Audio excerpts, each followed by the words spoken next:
Yo, what's going on, traders? In this video, we're going to go over false breakouts, what to look for, the times that they occur, and all that good information. If you guys want to get involved in my program, check the link in my bio or somewhere on this page. It should be rorfx.com. The program is on a massive discount right now, so if you get involved, you're going to be saving a ton of money.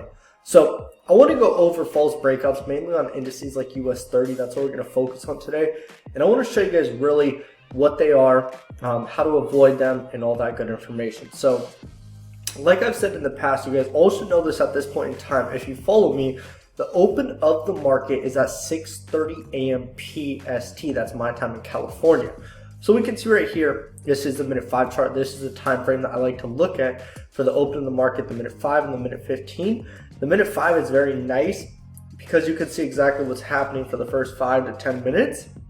And when the market does open up, when it first opens up, I kind of like to avoid trading for about the first 5 to 10 minutes. So we can see right here, if we zoom in, so we can see that this candle right here was the 6:30. So 6:25, that one closed at 6:30. Here's the market open. We can see that we have a long wick to the upside, was following the trend pretty nicely. So we have this long wick to the upside, made a lot of people go long. A lot of people are like, all right, well, let's go long right here. Let's have our stops right below this candle right here. And what it did is it shot up and it had a long wick. So a lot of people at that point, so what happened when a lot of people saw that long wick to the upside, they're probably thinking in their head, oh, it's gonna drop. And do you know what happened for the first 5 minutes of this next candle, that 6:35 candle? It went up and then it went down. And then it went up at the end of the 5-minute candle. So we have a long wick to the downside. So really what it was doing is it was forming this false breakout. A lot of people were like, it's shooting up. And they're like, no, it's gonna go down, look at that wick. And it goes down. And this is actually where I got into a trade this morning. Right here was on this candle that closed at 640. It was a beautiful spinning top, rejected our 20 moving average, and I knew that it was just going to have a nice big upward movement after that. And this is when you guys know you're on the right side of the market, when you go into a trade and you see a quick reaction away from your entry. So literally within 5 minutes, this trade shot up 1,200 pips. These are the trades that you guys want to be in, where you're catching 1,200 pips in 5 minutes. So that was today, December 6th. Let's go back to December, let's go to Friday. We'll look at the open in the market on Friday. Okay, so we can see here's the open in the market right here, this 6:30 candle. We had a doji and it shot up. And we can see that everyone was going long right here. We have a long wick. This wick did break the wick right here, basically saying it's breaking resistance, it's gonna go up. But if you're patient, this is where you got to be patient again. And this is that same time, that 640 candle right here, or at 640 is when you really would have got confirmation right here. So if you're patient and you waited for that bearish candle to close, you could have just wrote it down to this golden zone right here for 800 pips, or this one right here for 1,400 pips.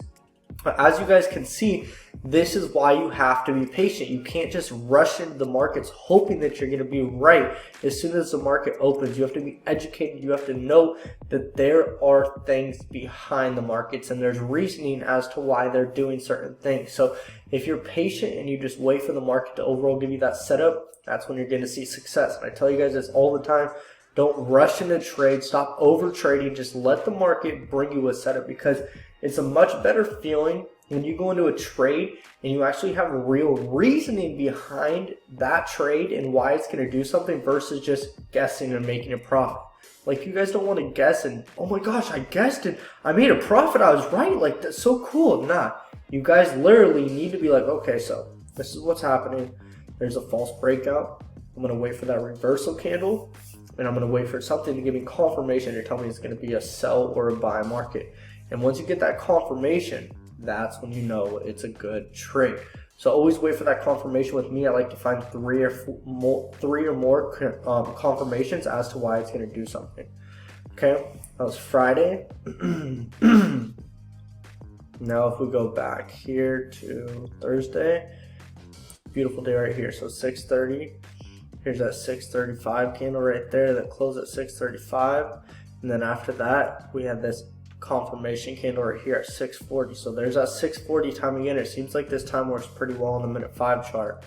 So this is a pretty big burst of energy right here. If you go down to the minute 1, you probably could have saw a reversal candle that would have gave you a sign.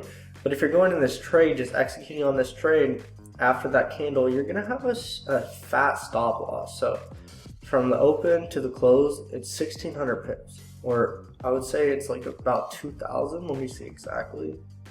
Yeah, 2000 pips. So you guys need to take into consideration that your lot size really shouldn't go with your account size. Your lot size goes hand in hand with your stop loss, how big your stop loss is. So obviously, you're going to figure out before you go into a trade, how much am I going to be risking per every single trade? 1%, 2%, then you need to get your account, and then, or you don't get your account size, you get your lot size with the stop loss. How big of a percentage is that going to be off your actual account balance?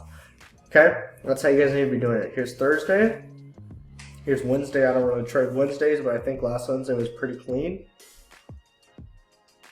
So here's the market open right here. You can see that 630 candle went up. People are probably like, buy, buy, buy, buy, buy. And then it drops, consolidates for a good like 30 minutes, and then the overall move starts to happen. But the real move was the downside move right here. But with me, I have particular times that I trade. I show up at 6:30 in the markets, but I'm usually trading at like 6:35, 6:40 to around 7:30. If my setup isn't there between those times, I'm not trading. I'm not taking a trade for the day. Okay, now let's go back to Tuesday. So where's the market open? There's the market open right there. That 6:30 candle shot up, then it just consolidated. We did have 1, 2, 3 hits to the high. And after that third hit, that's when the overall move did happen. And it was a beautiful reversal candle right there at 7:35. So really take into consideration, like, what are the times that you guys are going to be trading. I obviously have my own rules set, times that I trade, all that good stuff. But this is what you guys need to be looking out for when you're trading, is the false breakout of the open of the market at 6:30, especially for indices. It can be very, very crazy, and you guys want to avoid that. You want to go into the market when there's a clear setup, when you're not just going to see false breakouts. And let me tell you guys this right now. This is a hack. You guys should write it down. The fast and quick move is not the overall real move. The slow and steady move is the real move when the market makers are in the market. So that's how you know.